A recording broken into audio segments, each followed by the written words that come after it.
ಅಡಿಗೆ ಜೊತೆ ಕಮ್ಯುನಿಕೇಶನ್ ಹೆಂಗ್ ಶುರುವಾಯ್ತು, ಅದ್ರ ಜೊತೆ ಒಂದು ಸಂಭಾಷಣೆ ಹೆಂಗ್ ಶುರುವಾಯ್ತು? ಅಡುಗೆಗೂ ನನಗೂ ಅಜಗಜ ಸಂಬಂಧ ಇದೆ, ಅಜಗಜ ಸಂಬಂಧ ಇದೆ. ಅಬ್ಬಾ, ಅಜಗಜ ಅಂತ ವ್ಯತ್ಯಾಸ ವ್ಯತ್ಯಾಸ ಇದೆ ಅಂತ ಕೇಳಿದ್ರಲ್ಲ. ಅಜಗಜ ಸಂಬಂಧ ಏನು ಅಂತಂದ್ರೆ, ನಾನು ಅಜ, ನಮ್ಮಪ್ಪ ಗಜ. ಯಾಕಂದ್ರೆ 40 ವರ್ಷ ಹೋಟ್ಲ್ ಇಂಡಸ್ಟ್ರಿಯಲ್ಲೇ ಅವ್ರು ಇದ್ದಿದ್ದು. ಅಂದ್ರೆ ಸ್ವಂತ ಹೋಟ್ಲ್ ಇತ್ತು ನಮ್ದು, ವೆಜ್ ನಾನ್ ವೆಜ್ ಹೋಟ್ಲ್ ಇತ್ತು. ಸೊ ಹಾಗಾಗಿ ಶಂಕರಘಟ್ಟ, ಶಿವಮೊಗ್ಗ. ಸೊ ಹಾಗಾಗಿ ನಮ್ಗೆ ಅಡಿಗೆ ಬಹಳ ದೂರ ಏನಿರ್ಲಿಲ್ಲ. ಬಟ್ ಆದ್ರೆ 27 ವರ್ಷದ ತನಕ ಅನ್ನ ಮಾಡೋಕ್ಕೂ ಬರ್ತಾ ಇರ್ಲಿಲ್ಲ ನಂಗೆ, up to my 27th age. ಆಮೇಲೆ ಸ್ವಲ್ಪ ಅನ್ನ ಮಾಡೋದು, ಕಾಫಿ ಮಾಡೋದು, ಅದು ಇದು ಕಲ್ತ್ಕೊಂಡೆ. ಈ ಗ್ಯಾಪಲ್ಲಿ ಒಂದು ಕನ್ನಡದ ಒಂದು ಟೆಲಿವಿಷನ್ ಚಾನಲಲ್ಲಿ ಒಂದು ಕುಕಿಂಗ್ ಶೋಗೆ ನೀವು ಕಂಟೆಸ್ಟೆಂಟ್ ಆಗಿ ಬರಬೇಕು ಅಂತಂದ್ರು. ನಮ್ಮ ಅಮ್ಮಂಗೆ ಹೇಳಿದೆ, ಏನಂತ ಹೋಗಿ ಮಾಡ್ತೀವಿ ಅಲ್ಲಿ, ನೀನು ಕಂಟೆಸ್ಟೆಂಟ್ ಕುಕಿಂಗ್, ಅನ್ನ ಮಾಡೋಕ್ಕೆ ಬರಲ್ಲ ನಿನಗೆ ಅಂತ. ಸೊ ಆಗಿದ್ದಾಗಲಿ ಅಂತ ಅಂದ್ಬಿಟ್ಟು, ನಮಗೆ ಇಲ್ಲ ನೋಡೋಣ ಬಿಡು, ಯೂಟ್ಯೂಬಲ್ಲಿ ನೋಡ್ಕೊಂಡು ಹಂಗೆ ಹಿಂಗೆ ಏನೋ ಮ್ಯಾನೇಜ್ ಮಾಡ್ತೀನಿ ಅಂತೇಳಿ ಹೊರಟೆ. ಆಗಿದ್ದಾಗಲಿ ಅಂತ ಶೋಗೆ ಈರುಳ್ಳಿ, ಸಣ್ಣಗೆ ಹೆಚ್ಚಿರುವ ಈರುಳ್ಳಿಯನ್ನು ಒಂದಿಷ್ಟು, ನಾನು ಅಲ್ಲ ಅದಕ್ಕೆ ಉದ್ದುಗೂ ಹೆಚ್ಚಿಟ್ಬಿಟ್ಟಿದ್ದೀವಿ, ಅದು ಇರಲಿ ಪರವಾಗಿಲ್ಲ ಆಯಿತಾ. ಟೊಮೆಟೊ ಬೇಕಾ?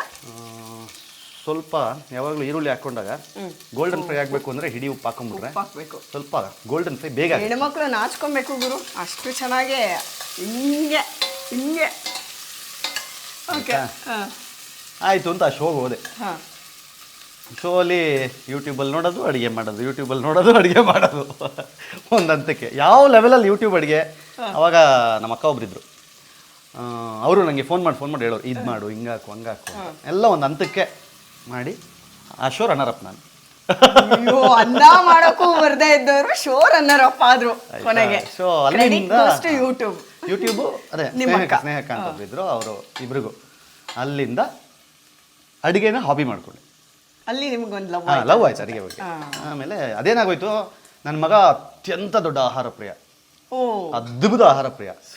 ಅವನಿಗೆ ನಾನು ಮಾಡೋ ಅಡುಗೆ ಅಂದರೆ ಬಲೇ ಇಷ್ಟ ಆಗಕ್ಕೆ ಶುರುವಾಯಿತು. ಅಲ್ಲಿಂದ ಸ್ಟಾರ್ಟ್ ಆಯಿತು. ಇವಾಗಲೂ ಭಾನುವಾರದ ಅಡುಗೆ ಬೆಳಗ್ಗೆ ಶುರುವಾದರೆ ಕಾಲು ಸೂಪಿಂದ ಶುರುವಾಗಿ ಮಟನ್ ಬಿರಿಯಾನಿ ಮುಗಿಯೋ ತನಕ ನಂದೇ ಅಡುಗೆ.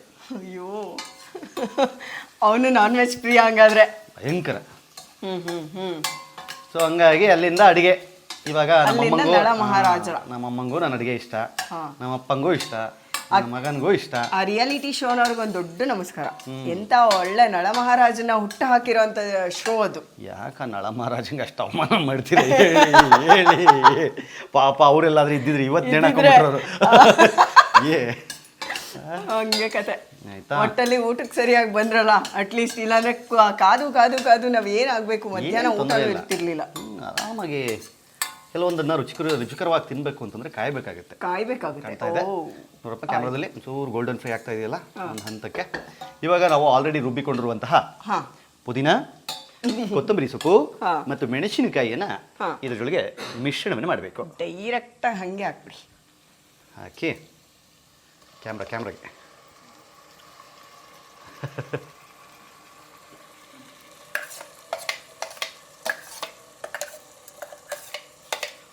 ನಮ್ಮ ಮನೇಲಾದ್ರೆ ನಮ್ಮಮ್ಮ ನೀರು ಹಾಕಿ ಅಲ್ಲಾಡ್ಸಿ. ಹೌದೌದು, ಈಗಲೂ ನಾವು ನೀರು ಹಾಕಿ ಅಲ್ಲಾಡ್ಸದೆ. ಅಲ್ಲಾಡ್ಸ್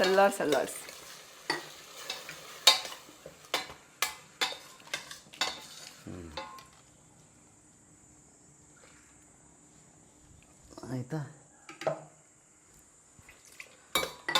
ಸ್ವಲ್ಪ ಉರಿ ಜಾಸ್ತಿ ಮಾಡಿಕೊಂಡು, ಉರಿ ಜಾಸ್ತಿ ಮಾಡಬಾರ್ದು. ಇದು ಇವಾಗ ಕೊತ ಆಗೋ ತನಕ ಇನ್ನೊಂಚೂರು ಹಾಕ್ಬಿಡ್ಲಾ? ಹಾಕಿ ನಾನು ಮಿಕ್ಸಿ ಹಾಕ್ಬಿಡಿ. ಇಲ್ಲ ನಮ್ಮಮ್ಮ ಅಲ್ಲೇ ತೊಳೆದ್ಬಿಟ್ಟಿರ್ತಾರೆ ವಾಶ್ ಮಾಡೋದನ್ನ ಅಲ್ವಾ, ಅಲ್ಲೇ ತೊಳೆದು ಅಲ್ಲ ಹಾಕಿ. ಕೇಳಿ ಏನಾಯ್ತು? ಅದಾಗತ್ತೆ. ಓ, ಸೂಪರ್ ಆಗಿ ಆಗ್ತಾ ಇದೆ. ಘಮ ಹೆಂಗಿದೆ ಗೊತ್ತಾ? ಬರ್ತಾ ಇದೆಯಾ? ಘಮ ಬರ್ತಾ ಇದೆ. ನಿಮ್ದು ಕ್ಯಾಮ್ರಲ್ಲಿ ಸ್ಮೆಲ್ ಬರಲ್ವಾ? ಬಂದಿದೆ ಅದು ಹೊಸ ಟೆಕ್ನಾಲಜಿ, ದಯವಿಟ್ಟು ತರಿಸ್ಕೊಳ್ಳಿ. ಅದು ಚೆನ್ನಾಗಿರುತ್ತೆ. ಅಡುಗೆ ಪ್ರೋಗ್ರಾಮ್ಗೆ ಅಂತಲೇ ಬಂದಿದೆ ಅದು. ಯೂಟ್ಯೂಬಲ್ಲಿ ನೋಡ್ತಾ ಇದ್ರೆ ಸ್ಮೆಲ್ ಬರುತ್ತೆ. ಇಲ್ಲ ಬೇಡ, ಕೌಂಟ್ರ್ ಕೊಡಬಾರ್ದು ಇದಕ್ಕೆಲ್ಲ.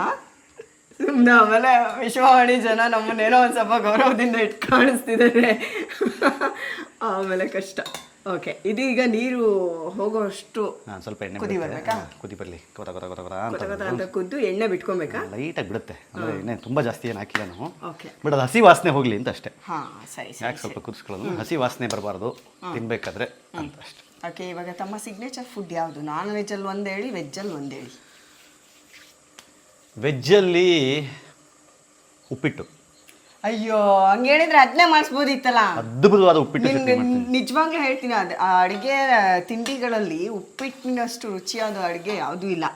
ಅದನ್ನ ಎಲ್ಲರಿಗೂ ಮಾಡಕ್ ಬರಲ್ಲ, ಕೆಲವ್ರಿಗೆ ಮಾತ್ರ ಮಾಡಕ್ ಬರುತ್ತೆ. ಅಂಥವ್ರು ಮಾಡಿದ್ರೇನೆ ಅದು ತಿನ್ನಂಗಾಗೋದು, ಇಲ್ಲ ಅಂದ್ರೆ ಅದು ಖಂಡಿತ ಮುಟ್ಟಕ್ಕಾಗಲ್ಲ. ನಮ್ಮ ಮನೇಲಿ ಲೈಫಲ್ಲೇ ಯಾವತ್ತೂ ತಿಂಡಿಗೆ ಉಪ್ಪಿಟ್ಟು ಮಾಡಿದ ಉದಾಹರಣೆನೇ ಇಲ್ಲ. ಇವಾಗ ನಮ್ಮಮ್ಮ ಫ್ರೀ ಆದರೆ ಸಾಕು, ನಾನು ಉಪ್ಪಿಟ್ಟು ಮಾಡಿಕೊಡು. ಅಂದ್ರೆ ವೆಜಿಟೇಬಲ್ಸ್ ಎಲ್ಲ ಹಾಕಿ. ಅಲ್ಲ ವೆಜಿಟೇಬಲ್ಸ್ ಹಾಕೋದು ಅಂತಲ್ಲ, ನೀವು ಮಲೇಶ್ವರಂ ವೀಣಾ ಸ್ಟೋರ್ಸಲ್ಲಿ ತಿಂದಿರ್ತೀರ. ಅಂದ್ರೆ ಅದೊಂಥರ ಪಾಯಸ ಥರ ಬರುತ್ತೆ, ಆ ಕನ್ಸಿಸ್ಟೆನ್ಸಿಯಲ್ಲಿ ಮಾಡಬೇಕು. ಅದಕ್ಕೆ ಒಳ್ಳೆ ಹುರ್ಗಡ್ಲೆ ಚಟ್ನಿ ಮಾಡಬೇಕು, ಹುರ್ಗಡ್ಲೆ ಕಾಯಿ, ಸೂಪರ್ ಆಗಿರುತ್ತೆ ಕಾಂಬಿನೇಷನ್. ನೈಸ್. ಆಮೇಲೆ ನಾನ್ ವೆಜ್ಜಲ್ಲಿ ಪಟ್ಟಿನೇ ಕೊಡ್ತೀನಿ ನಾನು. ಒಂದು 60-70 ಅಡುಗೆ ಮಾಡ್ತೀನಿ ನಾನು ನಾನ್ ವೆಜ್ಜಲ್ಲಿ. ನಮ್ಮ ಮನೇಲಿ ಏನಾದ್ರು ಕುಕ್ ಬೇಕಾದ್ರೆ ಪ್ಲೀಸ್ ಬಂದು ನೀವೇ. ಯಾರಿಗೆ ಕುಕ್ ಬೇಕಾದ್ರೆ? ನಮ್ಮ ಮನೇಲಿ ಯಾರಿಗಾದ್ರು ನಾನ್ ವೆಜ್ ಆ ಕುಕ್ ಅಲ್ಲ, ಅಡಿಗೆ ಮಾಡೋದಕ್ಕೆ ಏನಾದ್ರು ಬೇಕಾದ್ರೆ ಪಾಪ ಇನ್ಮೇಲೆ ನಾನು ಎಲ್ಲೂ ಹೋಗಂಗಿಲ್ಲ, ಹತ್ರದಲ್ಲೇ ಇದ್ದಾರೆ ಅಲ್ವಾ. ಆದ್ರೆ ಟೈಮ್ ಸರಿಯಾಗಿ ದೇವರಾಣೆಗೂ ಎಕ್ಸ್ಪೆಕ್ಟ್ ಮಾಡಿ. ಇವತ್ತೇ ಫಸ್ಟು ದೇವರಾಣೆಗೂ ನಾನು ಟೈಮ್ ನಾನು ಯಾವತ್ತೂ ಮಿಸ್ ಮಾಡಲ್ಲ. ಇವತ್ತೇ ನಾನು ಹೇಳದ್ನಲ್ಲ, ಅದರಲ್ಲೂ ನಾನು ನಿಮ್ಗೆ ಹೇಳಿದೆ ಸಮಸ್ಯೆ ಏನು ಅಂತ. ಕಣ್ಣು ನೋಡಿ ಇನ್ನು ಪಾಪ ಆದ್ರೂ ಬಂದಿದ್ದೀರಲ್ಲ ನೀವು, ಅದಕ್ಕೆ ಗ್ರೇಟ್. ಅದಕ್ಕೆ ಕನ್ನಡಕ ನಾನೀಗ ಅದೇ ಅಂತಿದ್ದೆ, ನಮ್ಮ ವೀಕ್ಷಕರಿಗೆ ಹೇಳೋಣ ಅಂತ, ಕನ್ನಡಕ ಹಾಕೊಂಡು ಯಾಕೆ ಅಡುಗೆ ಮಾಡ್ತಿದ್ದಾರೆ ಅಂತ. ನಮಗೆ ಸುಮಾರು ಜನ ಕೇಳ್ತಾರೆ ಅದನ್ನ. ಹೌದಾ? ಈಗ ಇದು ಅಕ್ಕಿ ಎಷ್ಟಿದೆ ಅಂತ ಕೇಳ್ಬೋದೇ? ಅಲ್ಲಿ 1 ಕಪ್ ಅಕ್ಕಿ ಇದೆ, ಅಂದ್ರೆ 1 ಕಪ್ ಅಂದ್ರೆ ಈ ಗ್ಲಾಸ್. ಅದೇ ಗ್ಲಾಸಲ್ಲಿ 1.25 ಅಷ್ಟು ನೀರು ಕೊಟ್ಬಿಡ್ರಿ, ಹಾಕ್ಬಿಡಿ, ಎಲ್ಲ ಮಿಕ್ಸ್ ಮಾಡಿಕೊಂಡು. ಅಕ್ಕಿ ಈಗ ನೋಡಿ ವಾಶ್ ಮಾಡಿಕೊಟ್ಟಿದ್ದೀನಿ ಅಕ್ಕಿ, ತೊಳೆದು ಇಟ್ಟಿರುವ ಅಕ್ಕಿ, ಹಾಗೆ 2 ಗ್ಲಾಸಲ್ಲಿ ಶುದ್ಧವಾದ ನೀರು, ಅದರಲ್ಲಿ 1 ಗ್ಲಾಸ್ ನೀರಿದೆಯಂತೆ. 1 ಗ್ಲಾಸ್ ನೀರು ಇಲ್ಲ, ಅದು ಶುದ್ಧವಾದ ನೀರು ಹಾಕಿದರೆ ಕುಡಿಯೋ 1.25 ಗ್ಲಾಸ್ ನೀರು. ಈಗ ನಾವಿಲ್ಲಿ ಹಸಿ ವಾಸನೆ ಹೋಗ್ಬೇಕು ಅಂತ ಹೇಳ್ಬಿಟ್ಟು ನೀಟಾಗಿ ಅದನ್ನು ಹುರ್ಕೊಂಡು ಎಲ್ಲ ಆಯ್ತಲ್ವಾ. ಈಗ ಹಸಿ ಸ್ಮೆಲ್ ಹೋಗಿದೆ, ಇವಾಗ ಬೇರೆ ಘಮ ಘಮ ಬರ್ತಾ ಇದೆ. ಅದಕ್ಕೀಗ ಪೌಡ್ರ್ಗಳು ಒಂದಿಷ್ಟು ಇರ್ತವೆ, ಅಂದರೆ ಏನು ಮಸಾಲ ಪೌಡರ್ಸ್ ಇರ್ತಾವಲ್ಲ, ಅದೊಂದು ಸ್ವಲ್ಪ ನೀರು ಬಿಸಿ ಆಗ್ತಿದ್ದಂಗೆ ಅದಕ್ಕೆ ಮಿಕ್ಸ್ ಮಾಡಿಕೊಂಡು. ಸೊ ಅದೇ ಎನಿ ಟೈಮ್ ಹಾಕ್ಬೋದು, ಬಿಕಾಸ್ ಅದೇನು ಹುರ್ಕೊಳ್ಳೋಂಗಿಲ್ಲ ಏನಿಲ್ಲ. ಬಟ್ ಅಷ್ಟೊತ್ತಿಗೆ ಪನ್ನೀರ್ ಹುರಿದ್ಬಿಡೋಣ, ಪನ್ನೀರ್ ಹುರಿದು ಸ್ವಲ್ಪ ಫ್ರೈ ಮಾಡೋಣ. ಎಲ್ಲ ಆಯಿತು, ಪನ್ನೀರ್ ಹುರಿಯುವ ಕಾರ್ಯಕ್ರಮ. ನನ್ನ ಲೈಫಲ್ಲಿ ಫಸ್ಟ್ ಟೈಮ್ ಪನ್ನೀರ್ ಹುರಿತಾ ಇರೋದು ನಾನು. ನಾವು ನೋಡಿ ಎಂತ ಸ್ಪೆಷಲ್ ಮಾಡಿಸ್ತಾ ಇದೀವಿ, ಲೈಫಲ್ಲಿ ಫಸ್ಟ್ ಟೈಮ್ ಪನ್ನೀರ್ ಹುರಿತಾ ಇದ್ದೀನಿ ನಾನು. ಅಲ್ವಾ? ಹುರಿಯೋಣ, ಒಂದಷ್ಟು ಹುರಿಬೇಕು. ಇವಾಗ ಹೆಂಗ್ ಹುರಿಯೋದು? ಅದು ನೋಡಕ್ ನನಗೆ ಒಳ್ಳೆ ಬೆಣ್ಣೆ ತರ ಕಾಣ್ತಾ ಇದೆ. ಹೌದೌದು, ಪನ್ನೀರ್ ನೀರನ್ನ ಹುರಿಯುವ ಸಮಯ. ಏನೆಲ್ಲ ಹುರಿದು ಲೈಫಲ್ಲಿ ಎಲ್ಲದನ್ನೂ ಮಾಡಿದೀನಿ, ಇದು ಒಂದು ಬಾಕಿ ಇತ್ತು ಮಾಡ್ಬಿಟ್ಟಿದೀನಿ ಅಂತ ಅನ್ಕೊಳ್ಳಿ, ಆಯ್ತಾ? ಎಣ್ಣೆ, ಬೆಣ್ಣೆ, ತುಪ್ಪ ಏನ್ ಬೇಕಾದ್ರೆ ಹಾಕೋಬಹುದು. ನೋಡಿ, ನಳ ಮಹಾರಾಜಂಗೆ ಟಾರ್ಚ್ ನಾವು ಹಿಡಿತಾರೆ. ಟಾರ್ಚ್ ಅಲ್ಲ, ಇದು ಯಾವ್ದು ನಮ್ಗೆ ಗೊತ್ತಿಲ್ದಿರ ಐಟಮ್ ಎಲ್ಲ ನಮ್ಮ ಕೈಲಿ ಮಾಡಿಸಿ ಇವ್ರು ತಿನ್ನಲ್ಲ ಅನ್ಬಿಟ್ಟು ಒಂದ್ ನಿಮಿಷ, ನಾ ಹೇಳ್ದೆ ಏನ್ ರೆಸಿಪಿ ಮಾಡೋಣ, ಏನ್ ಕೋಆರ್ಡಿನೇಷನ್ಗೆ ಸಿಗ್ತಾ ಇಲ್ಲ ಗುರು, ಆಯ್ತಾ? ಎನಿಥಿಂಗ್ ಈಸ್ ಫೈನ್ ಅಂದ್ರೆ ಹಿಂಗೆ ಆಗೋದು. ಫೈನ್ ಫುಲ್ ಫೈನ್ ಹೇಳ್ಬೇಕಿತ್ತು ತಾನೆ. ವೆಜ್ಜಲ್ಲಿ ಇಷ್ಟೆಲ್ಲ ಅಡುಗೆಗಳಿದಾವೆ, ನಿಂಗೆ ಯಾವ್ದು ಬೇಕಮ್ಮ ಅಂತ ಹೇಳಿ. ನನ್ನ ಫ್ರೆಂಡ್ಸ್ ಮನೆಗಳಿಗೆ ನಾನು ಅಡುಗೆ ಮಾಡೋಕ್ಕೆ ಅಂತಾನೆ ಕರೀತಾರೆ. ಬಾಮಗ ಇವತ್ತು ಬಿರಿಯಾನಿ ಮಾಡೋಣ, ಇವತ್ತು ಚಿಕನ್ ಸುಕ್ಕ ಮಾಡೋಣ. ಇನ್ಮೇಲೆ ನಾನು ಕರಿತೀನಿ, ಆದ್ರೆ ನೀವು ವೆಜ್ಜೇ ಮಾಡ್ಬೇಕು. ಅದೇ ಯಾವ ಕರ್ಮ, ಯಾರು ಬರ್ತಾರ ಬರ್ಬೇಕು ಅಷ್ಟೇ. ಅದು ಯಾವ ಕರ್ಮ, ಯಾರು ಬರ್ತಾರ ಅದಕ್ಕೆ. ನಮಗ್ ದಿನ ಅಡುಗೆ ಮಾಡಿ ಬೋರ್ ಆಗಿರುತ್ತೆ, ಒಂದೊಂದ್ ದಿನ ಮಾಡ್ಕೊಟ್ರೆ ಏನು.